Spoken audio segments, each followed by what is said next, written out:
I remarked yesterday that what is to be said here about theosophical moral principles and impulses should be built on facts, and for this reason I tried to bring forward a few historical facts that clearly demonstrated moral impulses. With the example of Francis of Assisi, it is clear that enormous moral impulses must have been at work in order for him to have been able to do the deeds that he did. For what kind of deeds were they? They were deeds that demonstrated morality in the very highest sense of the word. Francis of Assisi was surrounded by people afflicted with very serious diseases, which the rest of the world at that time did not know how to cure. The moral forces that streamed out from him did not merely give comfort to their souls, though certainly in many cases that was all that could be achieved, but also had healing, health-giving effects for those with sufficient faith and trust. Now, to understand more deeply the origin of the moral impulses of such an outstanding personality as Francis of Assisi, we must ask ourselves how it came about that he could develop such forces. What took place with him?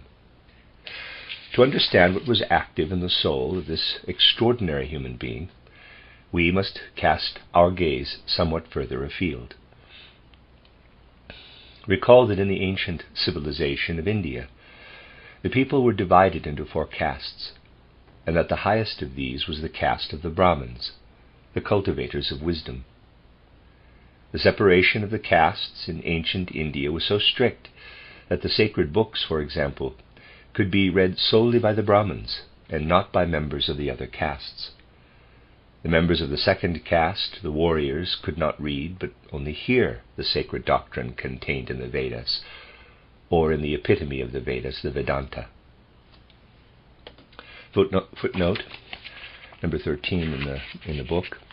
The Vedas, or Veda equals word or knowledge, are 4 collections, samhitas, of sacred hymns and oblational verses composed in ancient Sanskrit: the Rig Veda, Sama Veda, Yajur Veda, and Atharva Veda. In a broader sense, the Vedas also include the expository texts, the Brahmanas, the Aranyakas, and the Upanishads. The Vedanta, parentheses, end of the Vedas, close parentheses, consists primarily of the Upanishads, the Brahma Sutras, commentaries on the Upanishads, and the Bhagavad Gita, part of the epic poem, the Mahabharata. The Vedanta is the basis of Hindu philosophy and religion. End of footnote 13. The Brahmins alone were allowed to explain or interpret any passage from the Vedas. Anyone else was strictly forbidden to have an opinion about what was contained in the sacred books. The second caste consisted of those in the military profession and those involved in governing the country. Then there was a third caste of those responsible for trade and commerce, and also a fourth, a laboring caste. Last of all, however, were the pariahs, who were an utterly despised part of the population. They were so despised that a Brahmin who so much as stepped on a pariah's shadow felt contaminated, and even had to perform certain purification rites. Thus we see how the whole society was divided into 4 recognized castes, and one that was absolutely unrecognized. Is it really possible that such severe rules were observed in ancient India? They were indeed observed, and strictly so.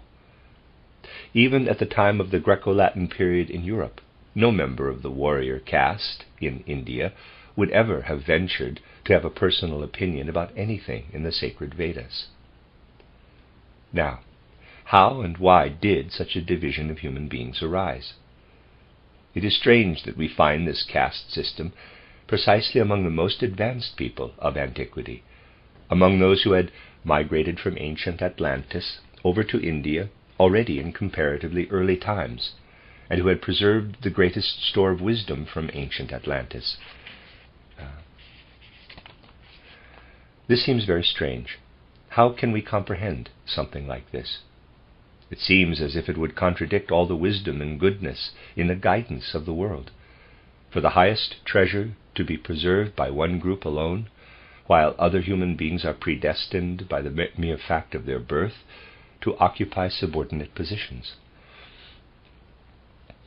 This can be understood only if we cast a glance into the secrets of existence. Evolution is possible only by means of differentiation and separation. If everyone had wished to arrive at the degree of wisdom attained in the Brahmin caste, no one would have been able to reach it. Divine world guidance is not contradicted by the fact that highest wisdom is not always attained in the same way. To demand this would make no more sense than to demand that an omniscient and omnipotent God should make a triangle with 4 corners. No God can make a triangle other than with 3 corners. What is inwardly ordered and determined must also be adhered to by the divine powers. The laws of evolution are as strict as the laws of space. Just as a triangle can have but 3 corners, so too must evolution occur via differentiation. In order for special qualities to develop in human evolution, certain groups of human beings must be separated off for a time. This is not just a law of human evolution, it is a law of all evolution. Consider the form of the human body. You will certainly admit that the most perfected and valuable parts of the human form are the bones of the head. But how was it possible for these particular bones to become skull bones and envelop the noble organ of the brain? Every human bone is potentially a skull bone. But in order for some to actually develop to this height, to become sheaths for the front or the back of the head, the hip bones or the wrist bones had to remain at a lower stage of development. It is this way everywhere. Progress is possible only if some remain behind, while others advance ahead, and even overshoot a certain point of development. The Brahmins advanced beyond a certain average point of development, while the lowest castes remained behind this point. As the Atlantean catastrophe was beginning, groups of people in Atlantis, the ancient continent located where the Atlantic Ocean is today, gradually migrated eastward and populated the lands now known as Europe, Asia, and Africa. We will not consider today the groups who migrated westward, whose descendants were later discovered in America. The body of people who migrated eastward consisted not just of the 4 castes who settled in India. There were actually 7 castes, and the 4 who settled in India were actually the 4 higher castes. Apart from the 5th caste, the pariahs, who form the interstitial substance, as it were, of the population in India, there were also other castes who did not migrate to India, but who remained in various places in Europe, Asia Minor, and also in Africa. Thus, in fact, only the most select castes migrated to India, and those who remained behind in Europe had quite different qualities from those who went on to India. Indeed, one only understands what later took place in Europe when one knows that the more advanced portions of humanity in those days went on to Asia, and that the main body of the population left behind in Europe provided the opportunity for quite particular incarnations. If we wish to understand the nature of the particular souls who incarnated into the bulk of the ancient European population, we must call to mind a certain event that took place in Atlantean times. At a certain time during the Atlantean age, it happened that great secrets of existence were betrayed, secrets that are much more profound than any to which post-Atlantean civilization has attained. These secrets needed to be limited to small circles, but were, instead, betrayed to large parts of the Atlantean population, who thereby acquired occult knowledge for which they were not yet ripe. As a consequence, their souls were strongly driven into a condition of moral decline, and only those who later migrated to Asia remained on the path of goodness. Footnote 15, I missed 14 there. The secrets betrayed during the Atlantean age were related to physical reproduction and the formation of races. See Steiner's Outline of Esoteric Science, and also the October 7th lecture of 1917 in the book titled The Fall of the Spirits of Darkness. I guess it's lecture 5, end of footnote. However, you must not imagine that the whole European population consisted only of people in whose souls were individuals who had suffered a moral downfall due to the temptations they had been exposed to during Atlantean times. Scattered throughout this European population were others who had not migrated to Asia, but who had remained behind to act as leaders. Thus, over large areas of Europe, Asia Minor, and Africa, we have human beings who belonged, as it were, to castes or races that allowed fallen souls to live in their bodies. Footnote: regarding castes or races, Steiner states that in the first post-Atlantean cultural epoch, a social classification existed based on differences in bodily physiognomy and gesture, and that the caste system developed as these physical differences receded. March 23, 1923, titled The Driving Force of Spiritual Powers in World History, Lecture 6. End of footnote. But besides these, there were also better, more highly developed souls who had not migrated to India and who could take over the leadership. The best regions for those souls who took on the leadership at that time, the period when the Indian and Persian civilizations developed, were the more northerly parts of Europe, the regions where the oldest European mystery centers flourished. Footnote: the European mystery centers in pre-Christian times were those of the Druids in Central Europe and the Trotten in Scandinavia and northern Russia. See Steiner, May 6, 1909, The European Mysteries and Their Initiates. End of footnote. A kind of protective arrangement was instituted to guard against what had happened earlier in ancient Atlantis. In Atlantis, the souls we have described were tempted through being given occult knowledge and wisdom for which they were unprepared. For this reason, in the European mystery centers, the store of wisdom had to be protected and guarded all the more. Those who were the actual teachers of wisdom in Europe in the post-Atlantean period withdrew themselves completely and preserved what they had received as a strict secret. One can thus say that also in Europe there were persons comparable to the Brahmins of Asia, but these European Brahmins were not outwardly known as such by anyone.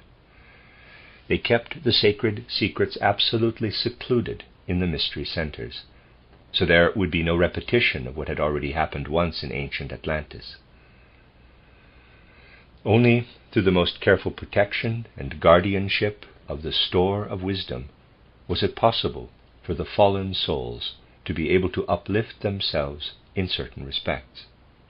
For indeed, the differentiation of humanity does not occur in such a manner that one portion is predestined for a lower rank than another. Rather, what is lower at one time should rise upward at a later time, but for this the requisite conditions must be created.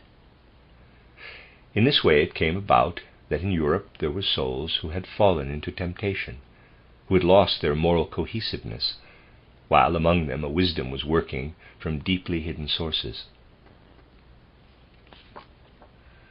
Footnote: compare Steiner's description of the great initiate known as Scythianus in August 31st, 1909, in the book The East and the Light of the West, Lecture 9, and November 14th, 1909, in the book, here's just the German, is Die tieferen Geheimnisse des Menschheitswerdens. End of footnote. Furthermore, in Europe, there were also members of the other castes who had gone to India. In Europe, it was primarily members of the second Indian caste, the warrior caste, who took on positions of power, whereas the wise teachers, those who corresponded to the Indian Brahmins, withdrew entirely and gave their counsel from hidden stations. The warriors came out among the people to improve and advance them in accordance with the counsels of those European teachers and priests. The second caste wielded the greatest power in ancient Europe, but their life was guided by the wise priests who remained hidden. Thus it came about that the prominent personalities of Europe were those who distinguished themselves with the qualities we spoke of yesterday, with courage and fortitude. Whereas in India, wisdom was exalted because the Brahmins interpreted the sacred writings. In Europe, fortitude was held in highest esteem, and the prominent personalities knew only where they must go to get the divine secrets, which they then had to infuse into their courage and fortitude. Looking on the course of European culture over thousands and thousands of years, you see how the souls were gradually improved and elevated. However, because most of the people in Europe were descendants of the population that had fallen into temptation, no proper appreciation for the caste system of India could develop. The people there became all mixed together. A differentiation, a division into castes as in India did not occur. The only division was between those who were the leaders, an upper class who later developed in the most varied directions, and those who were led. The latter consisted mainly of souls who had to struggle to uplift themselves. If we seek those souls who gradually struggled upward out of this lower class, who raised themselves from their fallen state, we find them chiefly in the European population, of which today's history books tell but little. Century after century, this population developed itself in order to rise to a higher stage, to recover, as it were, from the heavy setback it had received in the Atlantean period. Thus, whereas Asian culture progressed continuously, in Europe the process was more of a recovery, a reversal of the moral downfall into a gradual moral improvement. Things went on in this way for a long time, and improvement came about only because the human soul contains an extraordinary instinct to imitate. Those who were courageously active among the folk were regarded as the models, as the, in quotes, first, German Fürsten, and were imitated by the others. Thus, through these persons who mingled with the folk as leaders, the morality of all of Europe was raised. With this, however, something else became necessary in European evolution. And to understand this, we must make a clear distinction between the evolution of a single soul and that of a whole race. The two must not be confused. A human soul can develop in such a way that in one incarnation it embodies itself in a particular race, and if it thereby acquires certain qualities, then in a later incarnation it can re-embody itself in an entirely different race. Thus, within the European population of today, we can certainly discover souls whose previous incarnations were in India, Japan, or China. Souls do not by any means stay with the same race. Soul evolution is something quite different from racial evolution, which proceeds at its own pace. In ancient Europe, the situation was such that the souls who had fallen into temptation were incarnated in the European races, because they could not enter into the Asiatic races, and these souls were obliged at that time to incarnate repeatedly in the European races. As they improved themselves, however, they gradually passed over into higher races. Souls previously incarnated in quite subordinate races raised themselves to a higher level, and could then incarnate in the bodily descendants of the leaders in Europe. As more and more souls developed themselves, the bodily descendants of the leaders became more and more numerous, and the bodily form in which the bulk of the ancient European population had originally incarnated entirely died out as a physical race. The souls, as it were, abandoned the bodies that were formed in a particular way, and these then died out. This was the reason that the lower races had fewer and fewer descendants, while the higher races had more and more. Gradually, the lowest levels of the European population completely died out. Footnote: in ancient times, the different races fostered different stages in the development of the soul. In the present age, this parallelism between the body and the soul has diminished, and it will continue to diminish for the remainder of Earth evolution. See Steiner, October 7th, 1917, book The Fall of the Spirits of Darkness, Lecture 5. End of footnote. This is a very specific process, which we must understand. The souls develop further, but the bodies die out. That is why we must distinguish so carefully between soul evolution and racial evolution. The souls reappear in bodies belonging to higher races, while the bodies of the lower races die out. Such a process, however, does not occur without having effects of its own. When something like this occurs over large regions, when something disappears, as it were, it does not disappear into nothing, but rather disperses and is then present in a different form. You will understand what I mean if you consider that with the dying out of the worst parts of the ancient population of which I have been speaking, the whole region gradually became filled with demonic beings that represented the products of decay of what had died out. The whole of Europe and also of Asia Minor were thus filled with the spiritual products of decay from the dying out of the worst parts of the population. These demons of decay, which were contained in the spiritual atmosphere, as it were, endured for a long time, and later exerted an influence in such a way that they permeated people's feelings. Their influence can best be seen at the time of the great migrations, when large masses of people, including Attila and his hordes, came over from Asia and caused great terror among the people in Europe. This terror made the population susceptible to the influences of the demonic beings that still persisted from earlier times.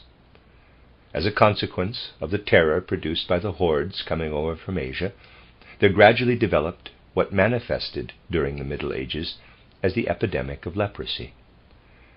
This disease was nothing other than the consequence of the conditions of fear and terror that the people experienced at that time. But these conditions could have had this effect only with people who had been exposed to the demonic forces from the past. I have now described to you how it was possible for people to succumb to a disease that was later practically eradicated in Europe, and why it was so widespread during the period I characterized in the first lecture.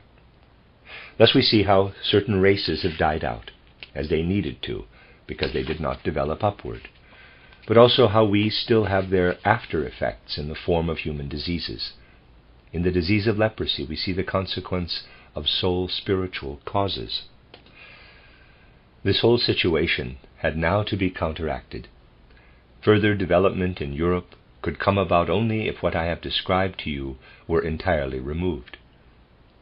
An example of how it was removed was given in yesterday's lecture, where I showed that although the after effects of immorality were present as the demons of disease, strong moral impulses were present too, as in Francis of Assisi. Because Francis of Assisi had such strong moral impulses, he also gathered around him others who worked in the same way, albeit to a lesser degree.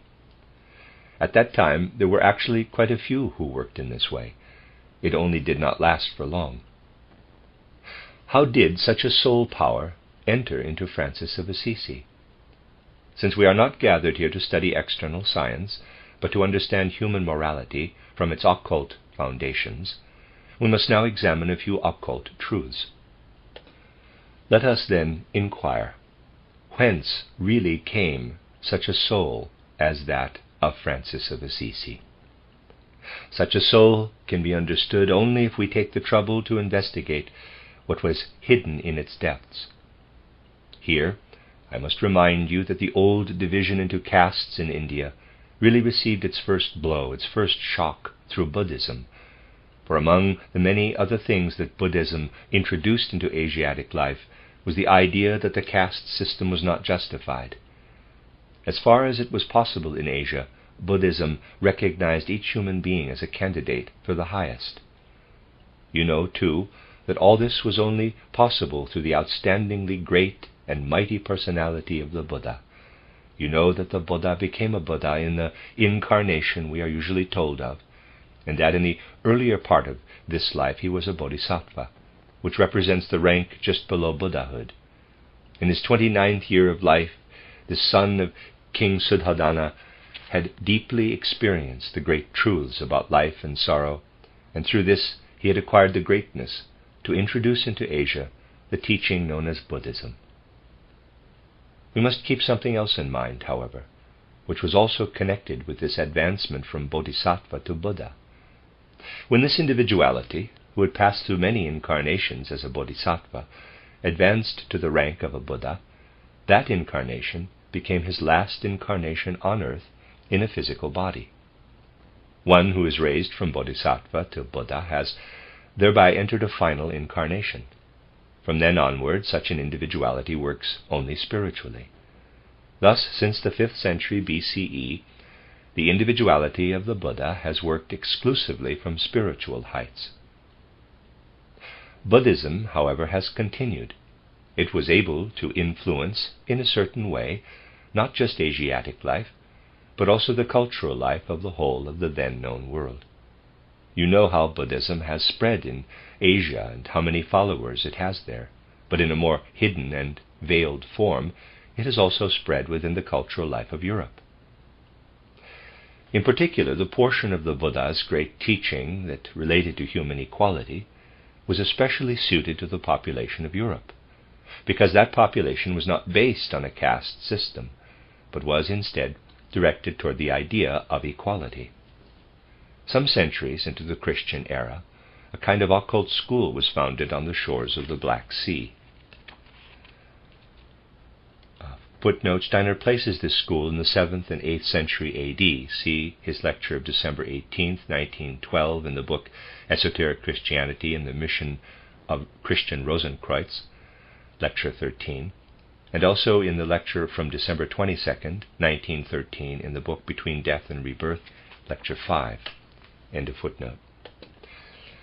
This school was led by people who had as their highest ideal the part of the Buddha's teaching that we have just characterized. But the teachers in this school could illuminate the Buddha's teaching with a new light, as it were, because they had also absorbed the Christian impulse. If I were to describe this school on the Black Sea as it is viewed by the occultist, and you will understand me best if I do so, I must do this in the following manner. Pupils were gathered there who initially had teachers on the outer physical plane. These pupils were instructed in doctrines and principles which had originated in Buddhism, but which were permeated by the impulses that came into the world through Christianity.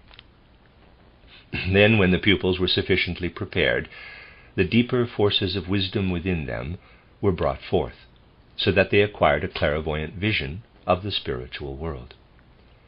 One of the first things attained by the pupils of this occult school, after the teachers on the physical plane had accustomed them to it, was the ability to recognize those who no longer descended to the physical plane. In this way they came to know the Buddha, for example. Indeed, these occult pupils learned to know the Buddha, quote, face to face, close quote, if one may speak in this way of his spiritual being. Thus the Buddha continued to work spiritually in the occult pupils. In this manner he brought his power down to the physical plane, since he himself no longer descended to physical incarnation on the physical plane.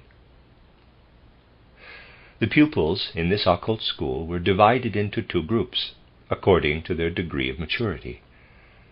This refers to those pupils who had already gone through the preparatory stage, so that most of them could clairvoyantly experience a being who strove with all its might to bring its impulses through to the physical world, even though it did not itself descend to the physical plane. They thus experienced all the secrets of the Buddha and all that he wished to accomplish.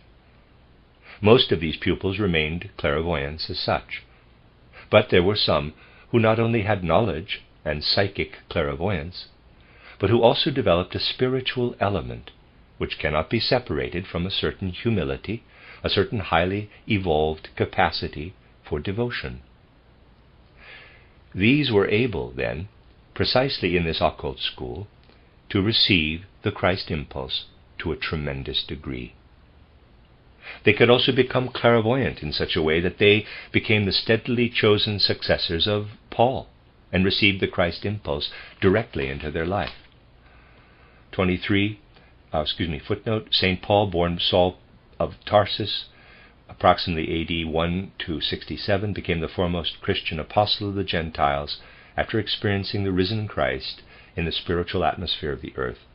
See Acts of the Apostles, chapter 9, verses 1 through 9, and Steiner, October 12, 1911, in the book From Jesus to Christ, lecture 8.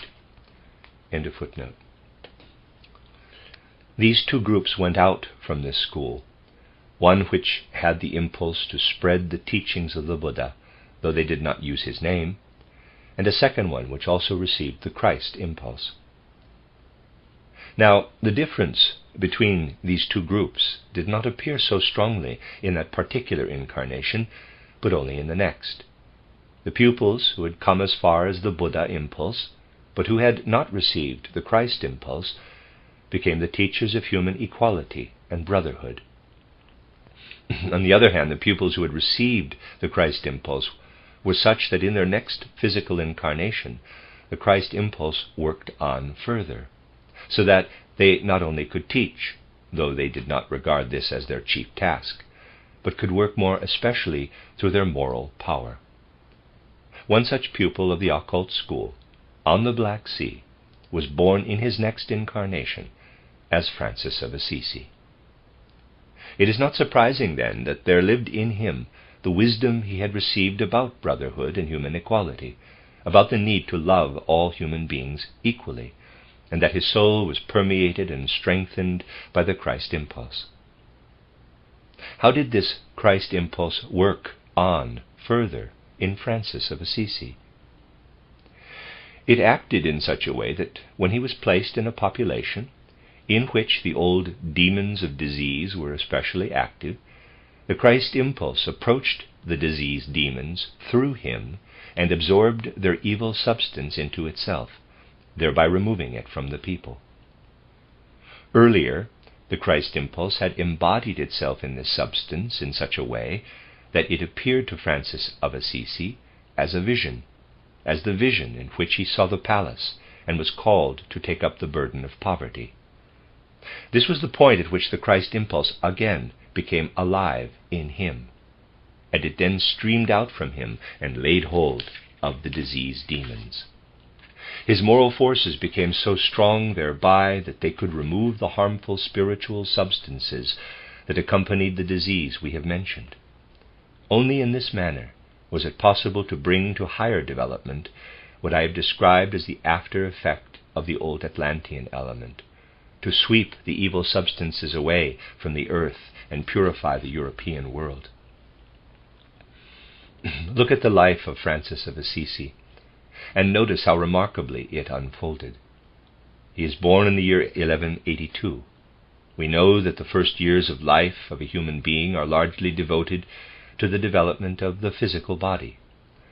The physical body manifests chiefly what comes via external heredity. Hence, there appears in him what he inherited from the European population. His own special qualities gradually appear as he develops his etheric body between the ages of 7 and 14. Footnote: clairvoyant observation distinguishes several higher bodies, in addition to the physical body. The etheric body is the body of forces that endows a physical body with life. Plants have these two bodies. Animals and human beings have, in addition, an astral body as the basis of their consciousness, and human beings have an ego body as the basis of their self-consciousness. In human development, these bodies are born, that is, become fully independent, at different times. The physical body is developed from birth until age 7, the change of teeth. The etheric body is born and developed between age 7 to 14, puberty. The astral body from age 14 to 21, and the ego body after age 21.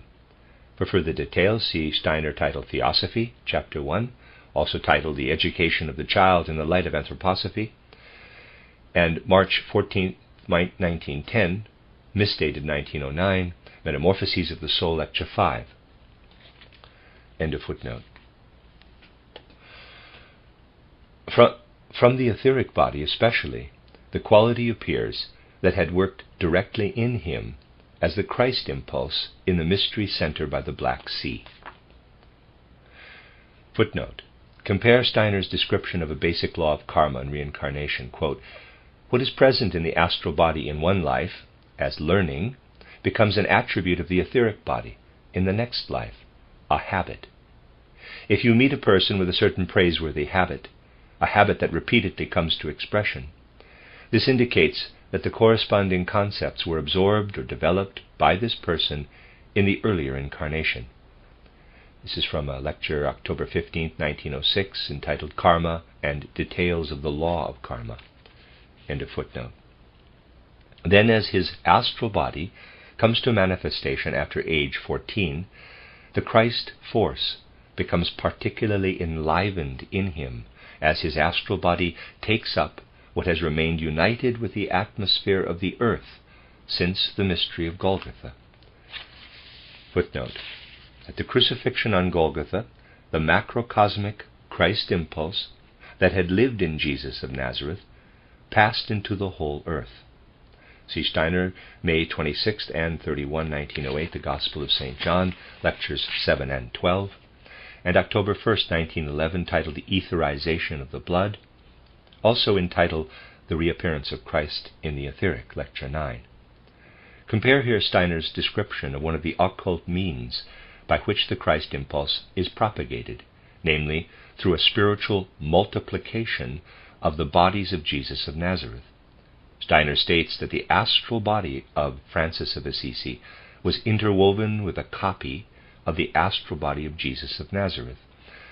And this is from the February 15th, March 7th, April 6th and 11th, and May 16th, 1909, from the book titled The Principle of Spiritual Economy, Lectures 2, 3, 6, 8, and 9, I believe, respective. Note also the close connection between the forces in Jesus of Nazareth's astral body and the spiritual forces of the Buddha. See Steiner's lecture cycle, The Gospel of St. Luke. Compare all. Okay. End of footnote. For Francis of Assisi was a personality also permeated by the outer Christ force, because in his previous incarnation he had sought the Christ force where it was to be found, in that special center of initiation. Here we see how the process of differentiation works in humanity. Differentiation must come about, but what is pushed downward through earlier events is later uplifted through very special occurrences in the course of human evolution.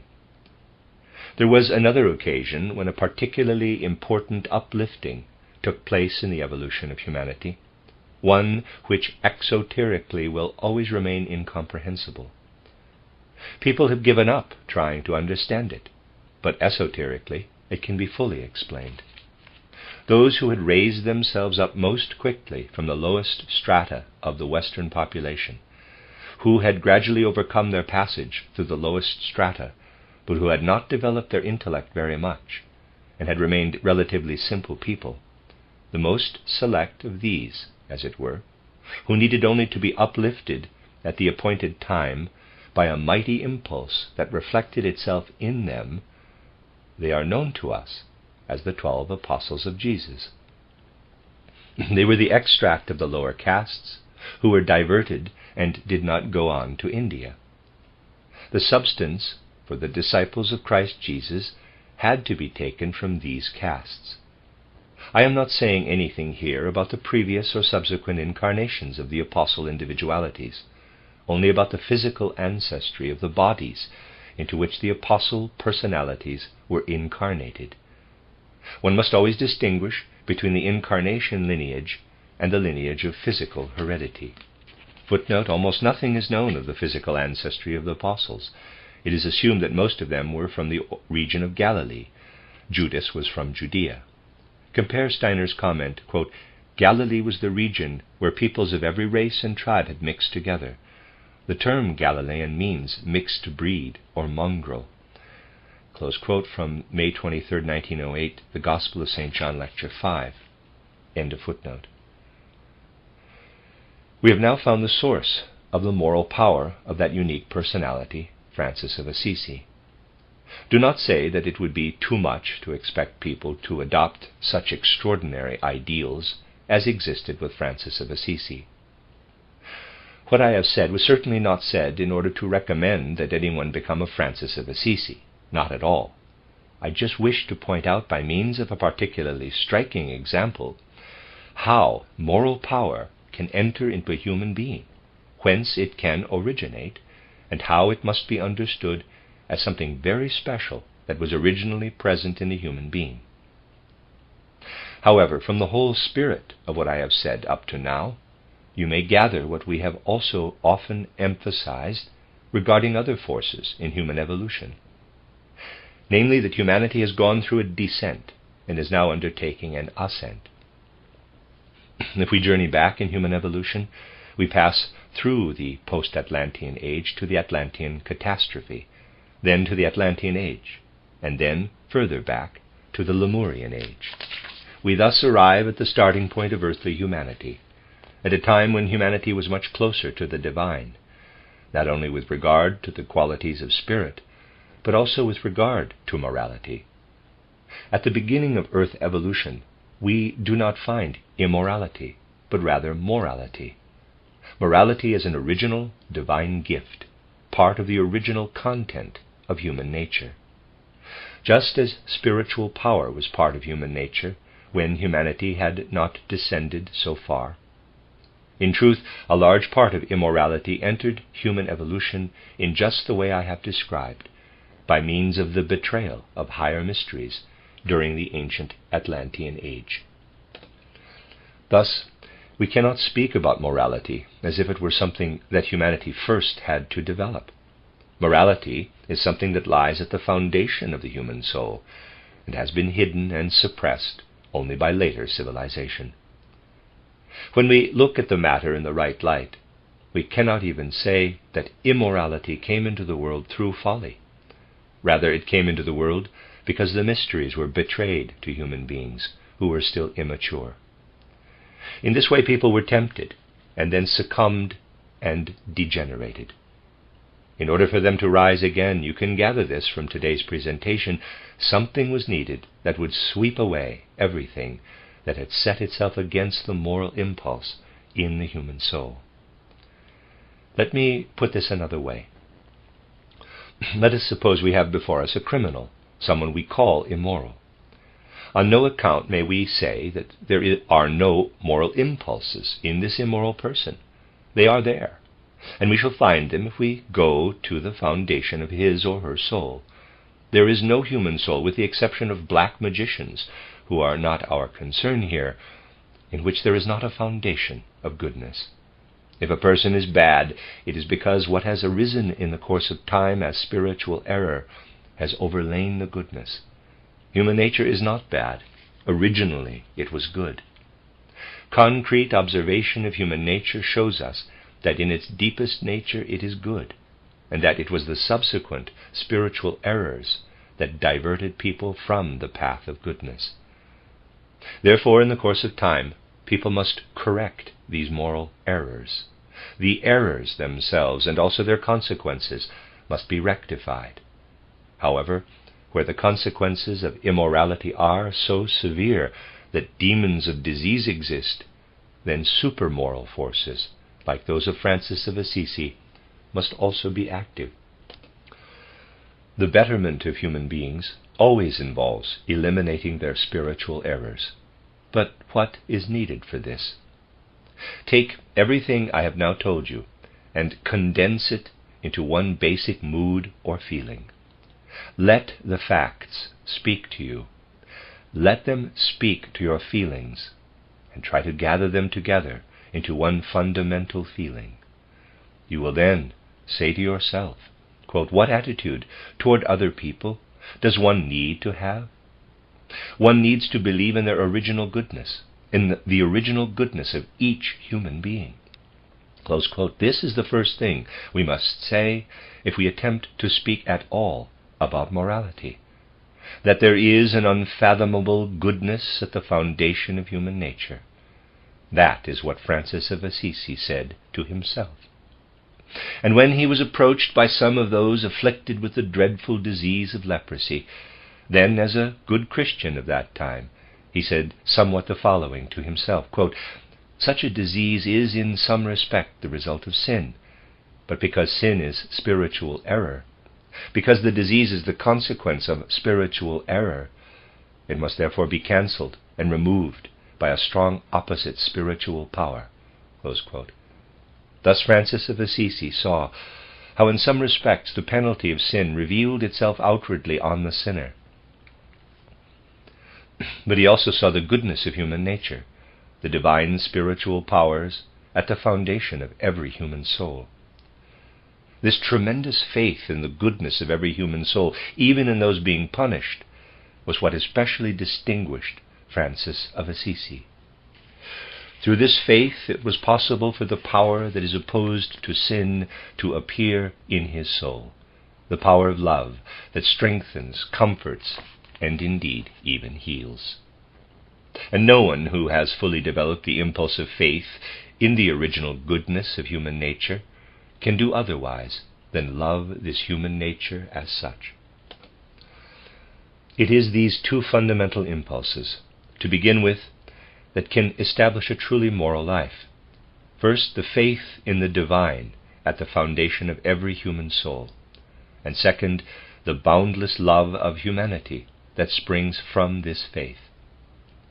For only this boundless love could lead Francis of Assisi to the ailing, the crippled, and those stricken with the plague. And then there is a third thing that is necessarily founded on the first two.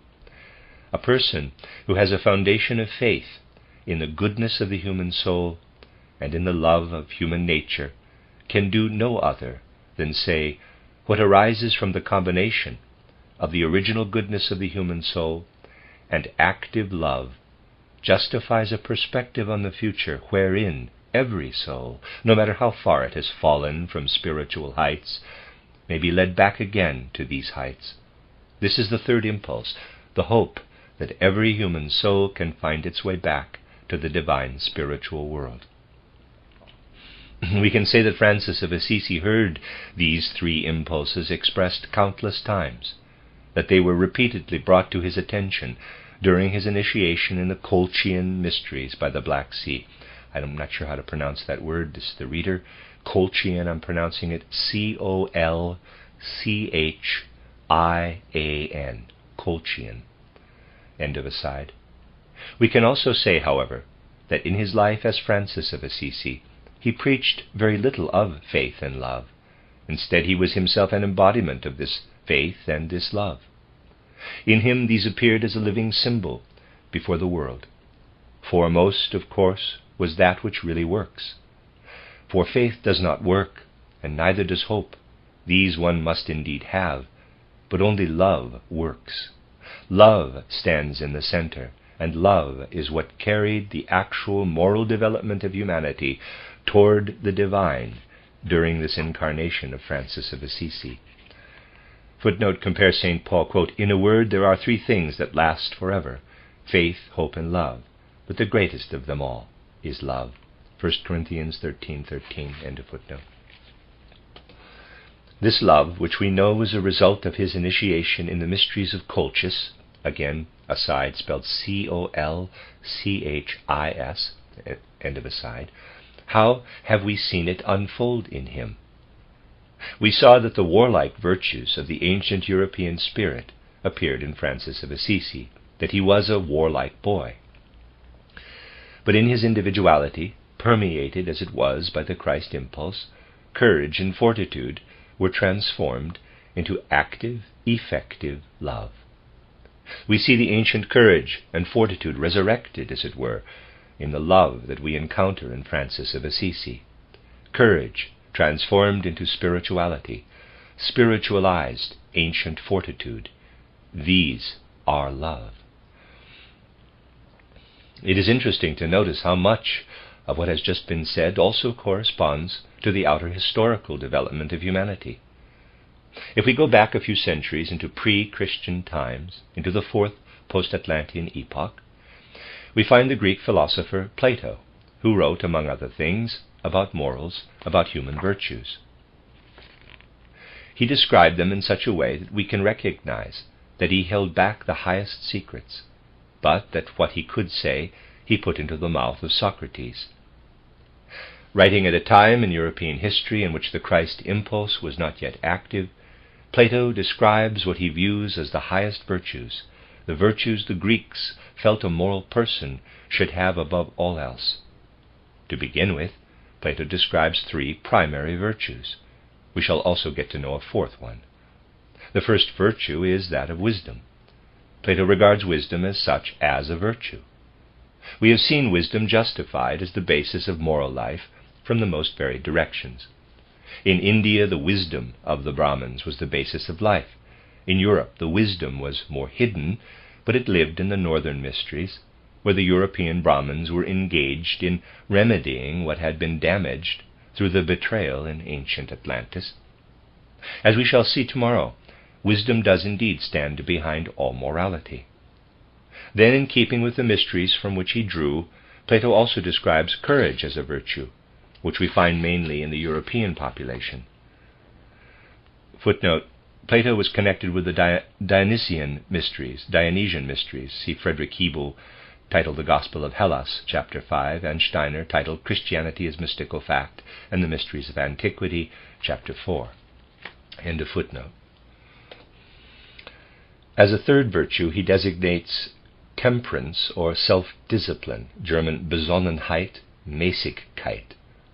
In other words, the opposite of a passionate cultivation of the lower human drives. Those are the 3 primary virtues of Plato: wisdom, courage or fortitude, and temperance or self-discipline, the curbing of the sensual drives. In addition, Plato describes the harmonious balancing of these 3 virtues as a 4th virtue, which he calls justice or righteousness, German Gerechtigkeit. Here you have one of the most eminent European minds of pre-Christian times, describing what were regarded then as the most important qualities of human nature. Later in the European population, courage or fortitude becomes permeated by the Christ impulse, and by what we call the ego. What appears with Plato as the virtue of courage is thereby spiritualized, and thus becomes love. This is what is important, that we should see how new moral impulses enter into humanity, how what was formerly regarded as I have described today later becomes something quite different. Thus, unless we wish to fly in the face of Christian morality, we may not list the virtues as wisdom, fortitude, temperance, and justice, for then we could be answered, if you had all these virtues and yet had not love, never would you enter the kingdom of heaven. Let us keep in mind the epoch in which, as we have seen, an impulse of such stature was poured into humanity that wisdom and courage were spiritualized and reappeared as love. We shall continue tomorrow to consider the further development of the virtues, and in so doing we shall come to see the particular moral mission of the Theosophical movement for our present time.